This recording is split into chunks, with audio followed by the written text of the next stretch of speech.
Assalamualaikum warahmatullahi wabarakatuh. Ya, di sini kita akan belajar tentang sumber hukum Islam, yang dimana kita tahu bahwa sumber hukum Islam itu ada dua, yaitu muttafaq dan mukhtalaf. Jadi di sini kita lebih khusus memperdalami tentang sumber hukum yang mukhtalaf. Ya, sebelum kita belajar, kita harus mengetahui indikator dari pembelajaran ini, yaitu diharapkan siswa mampu memahami sumber hukum yang mukhtalaf.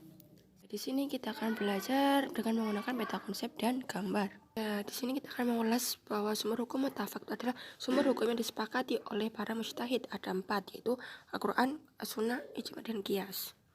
Adapun sumber hukum mukhtalaf yaitu sumber hukum yang diperselisihkan oleh para mujtahid, yaitu ada 8 macam. Yang pertama adalah istihsan. Istihsan mempunyai makna menganggap baik sesuatu. Kehujahan dari istihsan itu terdapat di dalam Quran Surah Al-Baqarah ayat 185. Dan adapun ulama yang menyepakatinya itu ada ulama Hanafi, Maliki, dan Hambali. Adapun ulama yang tidak sepakat bahwa istihsan dijadikan sebagai hujah yaitu ulama Syafi'i, Zohiriyah, Mu'tazilah, dan Syiah. Contoh yang pertama itu adalah sucinya air bekas air minum dari burung buas. Yang kedua yaitu tidak ada hukuman potong tangan ketika mencuri saat paceklik atau masa kelaparan di mana kekurangan bahan makanan. Yang ketiga adalah jasa toilet umum tanpa adanya kepastian berapa lama dan berapa banyak air yang digunakan. Yang kedua yaitu adalah maslahah mursalah, yaitu di mana memperlakukan suatu hukum berdasarkan kepada kemaslahatan umat yang lebih besar daripada kemadorotannya. Adapun ulama yang sepakat dijadikan hujah yaitu ulama Maliki dan Hambali. Dan untuk ulama yang menolak adanya masalah mursalah yaitu ulama Syafi'i dan Hanafi. Adapun contoh dari masalah mursalah yaitu adalah membukukan Al-Quran, adanya pencetakan uang, dan adanya pembangunan penjara. Selain itu adanya pajak, akte nikah, dan akte kelahiran, dan lain-lain. Yang ketiga adalah istishab.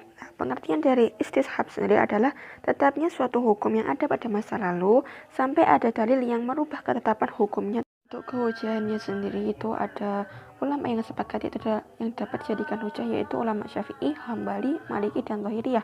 Dan untuk ulama yang menolak yaitu adalah ulama Hanafi dan Syiah. Kaidah istishab itu ada 4.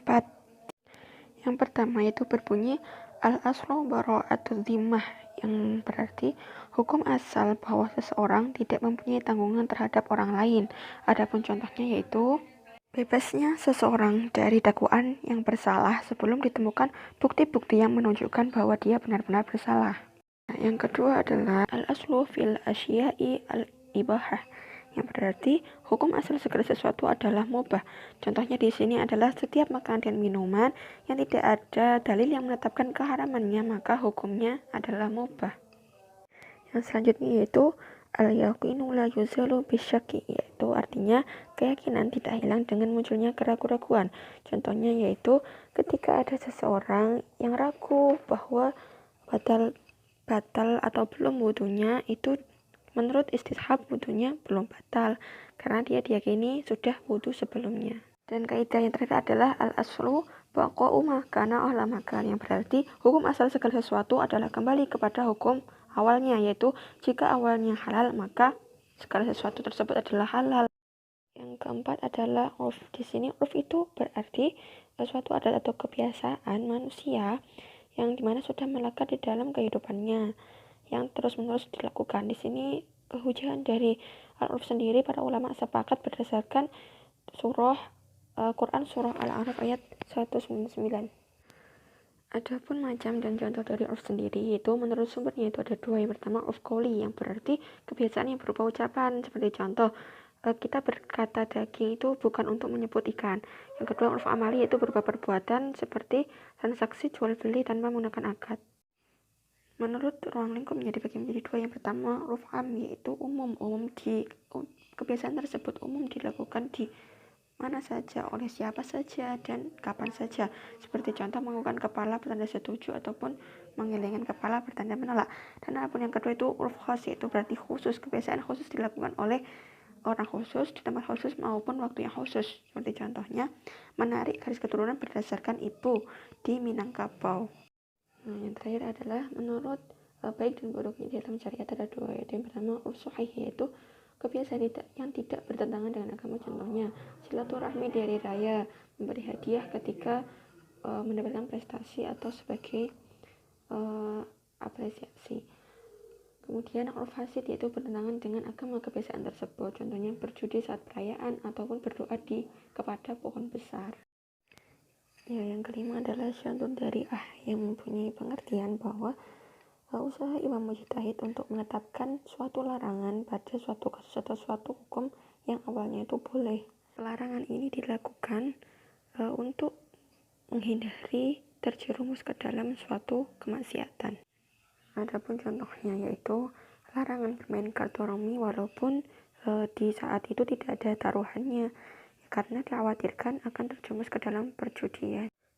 Untuk kehujanan saudara sendiri itu ada yang berpendapat menolak, yaitu ulama Syafi'i dan Tuhiri, dan ada yang setuju atau sepakat dijadikan hujah, yaitu ulama Hambali dan Maliki ketika terjadi kemungkinan yang besar yang terjerumus ke dalam kemaksiatan, dan yang kedua menyelewengkan perbuatan yang dapat menjerumuskan ke dalam kemaksiatan. Madhab Syafi'i mempunyai pengertian pendapat para sahabat tentang hukum suatu kasus sepeninggal Rasulullah SAW. Adapun kehujanan dari madhab Syafi'i itu yang sepakat itu mayoritas ulama karena dianggap sebagai ijma'. Adapun yang menolak yaitu ulama Syafi'i. Adapun contoh dari madhab Syafi'i yang pertama itu pendapat Utsman bin Affan tentang gugurnya kewajiban sholat Jumat karena bertepatan pada hari raya. Yang kedua, pendapat Ibnu Abbas tentang tidak diterimanya kesaksian seorang anak kecil, dan lain sebagainya. Pengertian dari syariat qoblana yaitu syariat Allah yang diturunkan kepada umat sebelum Nabi Muhammad, seperti syariat umat Nabi Ibrahim, Nabi Isa, dan lain-lain. Adapun pembagian syariat qoblana yang pertama, ajaran umat sebelum kita yang ada di dalam dalil disebutkan juga berlaku untuk kita, seperti contohnya puasa. Yang kedua, ajaran umat sebelum kita yang ada di dalam dalil, namun ada dalil yang menyatakan syariat tersebut dihapus oleh syariat kita sehingga tidak berlaku untuk kita. Yang selanjutnya yaitu ajaran syariat umat sebelum kita, namun tidak ada dalil yang menyatakan itu berlaku untuk kita, jadi bukan syariat kita. Yang keempat yaitu syariat sebelum kita yang ada di dalam Al-Quran maupun hadis, tetapi tidak ada dalil yang menyatakan itu berlaku untuk kita, seperti contohnya kisos. Kehujanan dari syariat qoblana yaitu khususnya mewajibkan kisos, itu menurut ulama Hanafi itu adalah bagian dari syariat kita, sedangkan menurut Imam Syafi'i itu bukan syariat kita, sehingga tidak bisa dijadikan sebagai hujah. Dalalatul iqtiran yaitu dalil yang menunjukkan bahwa sesuatu itu hukumnya sama karena bersama-sama dalam satu ayat. Adapun contoh dari dalalatul iqtiran yaitu hukum umroh disamakan dengan hukum haji, yaitu wajib karena bersamaan tertulis di dalam dalil, yaitu di surah Quran, surah Al-Baqarah ayat 96, yang mana mempunyai arti sempurnakanlah haji dan umroh karena Allah. Kehujanan dari dalalatul iqtiran yang pertama, sejumlah ulama berpendapat bahwa tidak dapat dijadikan sebagai hujah dengan alasan sesungguhnya bersama-sama dalam suatu himpunan tidak selalu hukumnya sama. Yang kedua, sebagian dari ulama golongan Hanafi, Maliki, dan Syafi'i berpendapat bahwa dapat dijadikan sebagai hujah. Terima kasih perhatiannya. Sekian, semoga bermanfaat. Wassalamualaikum warahmatullahi wabarakatuh.